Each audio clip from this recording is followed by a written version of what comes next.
Salut tout le monde, bienvenue à la parole.tv. Aujourd'hui, on va lire dans Actes chapitre 14. Je suis vraiment content de pouvoir être avec vous aujourd'hui, de pouvoir lire la parole de Dieu. C'est vraiment un honneur que Dieu me donne de lire sa parole, de partager sa parole, sa connaissance, sa sagesse, sa grandiosité, sa grâce, son amour à vous, de vous partager. C'est le partage de la parole, c'est l'évangile, c'est l'annonce de la bonne nouvelle, c'est un partage depuis des siècles, depuis que Jésus-Christ est né, on partage son témoignage encore aujourd'hui, et là, on partage le flambeau, et maintenant, ensemble, on va partager la parole de Dieu, dans son amour, vraiment, prier Dieu pour qu'il rouvre vos cœurs à recevoir sa parole, afin de vous instruire. On va juste prier ensemble avant de commencer. Merci Seigneur de ta parole, de ton amour, de ta grandiosité Seigneur. Merci parce que tu es là, tu es présent, tu es vivant, tu es plein d'amour et de compassion Seigneur. Merci de nous instruire lorsqu'on lit ta parole. Lorsque Seigneur on s'approche de toi, tu t'approches de nous et tu nous instruis Seigneur, tu nous édifies Seigneur. Oh, tu as dit, si on te demande avec la sagesse que tu allais nous la donner sans reproche. Merci Seigneur parce qu'aujourd'hui, nous te demandons la sagesse. Nous te demandons la connaissance de ta parole. Nous demandons surtout l'amour pour enfin, Seigneur, appliquer ce que tu nous dis. Parce que nous, Seigneur, nous voulons te craindre. Dans l'amour, nous voulons te respecter et vivre selon ta parole. Amen. Merci Seigneur. Amen. Ok. Alors, commençons au verset 1. À Iconium, de même, Paul et Barnabas entrèrent dans la synagogue des Juifs. Et ils parlèrent de telle manière qu'une grande foule de Juifs et de non-Juifs crurent. Mais les Juifs restés incrédules excitèrent l'esprit des non-Juifs et provoquèrent leur hostilité contre les frères. Paul et Barnabas restèrent donc assez longtemps à Iconium. Ils parlaient avec assurance, appuyés sur le Seigneur qui rendait témoignage à la parole de sa grâce en permettant qu'il se fasse par leur intermédiaire des signes miraculeux et des prodiges. Amen. Ici, il n'y avait pas besoin de faire de promotion. Il était seulement rempli de la parole de Dieu et Dieu rendait témoignage à sa parole. Lorsqu'on témoigne de Dieu, lorsqu'on témoigne de lui, il appuie notre témoignage de sa puissance. Amen. Lorsque nous sommes zélés pour Dieu, il va appuyer notre témoignage. Et les personnes alentour de nous vont être touchées par Dieu. Et ainsi, on va les emmener au salut. Et tu sais, c'est tout le temps pour glorifier Dieu. Alors, verset 4, la population de la ville se divisa. Les uns étaient du côté des Juifs, les autres du côté des apôtres. Alors que les non-Juifs et les Juifs, avec leurs chefs, se préparaient à les maltraiter et à les lapider, Paul et Barnabas, avertis de la situation, se réfugièrent dans les villes de la Lycaonie et de Lystre, à Derbe et dans les environs. Là aussi, ils annoncèrent la bonne nouvelle. Il dit que d'annoncer sa bonne nouvelle en bonnes circonstances et dans les mauvaises, dans les bons temps et dans les mauvais. En toute occasion, il faut prêcher la parole de Dieu. Ici, c'est ça que Paul et Barnabas font. Ils prêchent en toute occasion, malgré la persécution, et même s'ils doivent fuir ailleurs, c'est une occasion pour eux encore de partager la parole de Dieu et de témoigner et d'amener le plus possible d'âmes à Jésus-Christ. C'est notre objectif, emmener le plus d'âmes à Jésus-Christ, afin qu'il y ait la vie éternelle. Eux, ils ont compris. Et nous aussi, on va comprendre. Amen. On va comprendre cette nécessité et ce désir, cette envie qui va nous pousser à parler de Jésus-Christ, peu importe où ce que nous allons. Et c'est ma prière vraiment qu'on puisse être zélé à ce point. Au verset 8, à Lystre, un homme impotent des pieds se tenait assis. Il était infirme dès naissance et n'avait jamais marché. Il écoutait Paul parler, celui-ci fixa les regards sur lui, et voyant qu'il avait la foi pour être sauvé, il lui dit d'une voix forte, « Lève-toi droit sur tes pieds. » Il se leva d'un bond et se mit à marcher. À la vue de ce que Paul avait fait, la foule se mit à dire tout haut en lycaonien, les dieux sont descendus vers nous sous une forme humaine. Ils appelaient Barnabas Zeus et Paul Hermès, parce que c'était lui qui prenait la parole.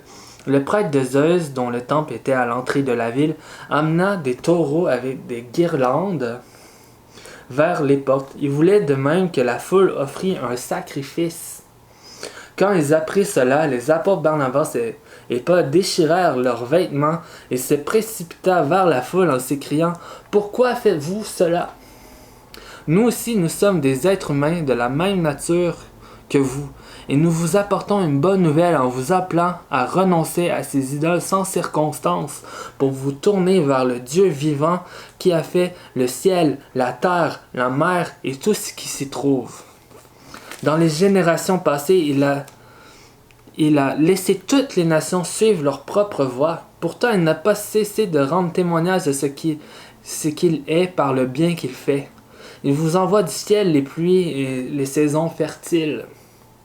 Il vous comble de nourriture et remplit votre cœur de joie. C'est à peine s'il peut, par ses paroles, empêcher la foule de leur offrir un sacrifice. Ici, Paul et Barnabas étaient vraiment confrontés à une culture carrément différente.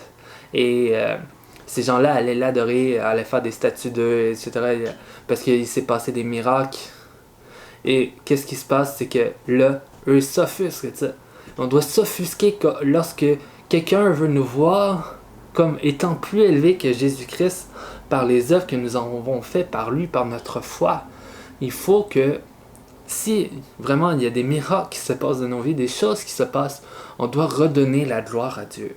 Et éviter justement qu'on adore des hommes de Dieu, qu'on adore des hommes de Dieu, des personnes importantes, probables, des prophètes, des pasteurs, des apôtres, tous ces gens-là qui ont fait des miracles. On ne doit pas les élever au-delà de Dieu. On doit respecter ces hommes, certainement, mais il ne doit pas prendre la place de Dieu dans nos vies. C'est Jésus-Christ qui doit se manifester dans nos vies. Et c'est quand on parle pas de nous, on parle de Dieu, ce qu'il a fait. C'est pas moi qui a fait quelque chose ou quoi que ce soit. C'est Dieu, qu'est-ce qu'il a fait, qu'est-ce qu'il va accomplir dans ta vie. Pourquoi maintenant tu peux avoir. Pourquoi maintenant tu es guéri, c'est parce que Jésus a pris nos meurtrissures à la croix. Il veut te guérir. Et vraiment, ils ont tous retourné la situation. Au verset 19, alors arrivèrent d'Antioche et d'Iconium des Juifs qui gagnèrent la foule après l'avoir lapidé Paul et le traînèrent hors de la ville, pensant qu'il était mort. Cependant, quand les disciples l'entourèrent, il se leva et entra dans la ville. Le lendemain, il partit pour Derbe avec Barnabas. Désolé pour les erreurs de mots. Mais ici, les Juifs, si vous avez bien compris, ont emmené Paul et ils l'ont lapidé. Ils ont lapidé Paul, ça veut dire qu'ils ont lancé des roches jusqu'à sa mort. Et après ça, les apôtres, ils ont été le voir, puis ils ont prié pour lui. Là, bam, il est encore vivant. C'était pas le temps de Dieu pour lui de mourir. Dieu a établi des temps pour nous. Et je vous le dis, c'est pas maintenant ton temps de mourir. C'est Dieu qui détermine ta mort, c'est pas toi qui détermine ta mort. Et quand tu fais l'œuvre de Dieu, Dieu va te protéger malgré la persécution, malgré s'il y en a 1000 ou 10 000 qui tombent alentour de moi, mais Dieu va protéger mon pied parce que je suis fidèle, je l'aime et je fais sa volonté. Au verset 21, après avoir évangélisé cette ville et fait un certain nombre de disciples, il retourna à Lystre, à Iconium et à Antioche. Il fortifiait l'esprit des disciples, les encourageait à persévérer dans la foi. Il disait, c'est à travers beaucoup de difficultés qu'il nous faut entrer dans le royaume de Dieu. C'est à travers beaucoup de difficultés qu'on doit entrer dans le royaume de Dieu. Je te dis aujourd'hui, la vie n'est pas toujours facile. La vie n'est pas toujours... c'est pas toujours l'arc-en-ciel et le beau soleil. Il y a des tempêtes, il y a des difficultés, il y a des choses qui vont se passer. Et c'est l'épreuve de la foi. On doit persévérer jusqu'au retour de Jésus-Christ. On doit persévérer toute notre vie. Dès que nous donnons notre vie à Jésus-Christ, la vie est remplie d'épreuves. Et avec son aide, à travers le Saint-Esprit, cet amour que nous avons, mais il faut s'entretenir et persévérer dans la foi. Et c'est bien ici qu'ils soient encouragés par leur leader. Alors, verset 23, « Ils désignèrent des anciens dans chaque église, et après avoir prié et jeûné, ils les confièrent au Seigneur en qui ils avaient cru. Traversant ensuite la Pisidie et vers en Pamphylie, ils annoncèrent la parole à Perge, puis ils descendirent à Attalie. De là, ils embarquèrent pour Antioche, leur point de départ, où on les avait confiés à la grâce de Dieu pour la tâche qu'ils venaient d'accomplir. Après leur arrivée, Paul et Barnabas réunirent l'Église et racontèrent tout ce que Dieu avait fait avec eux et comment il avait ouvert la porte de la foi aux non-juifs. Ils restèrent assez longtemps avec les disciples. Et voilà, c'est tout pour aujourd'hui, pour le chapitre 14. C'est vraiment un honneur de vous avoir partagé la parole de Dieu, d'avoir lu avec vous cette parole. Et il y a tellement encore plein de choses à découvrir dans les actes.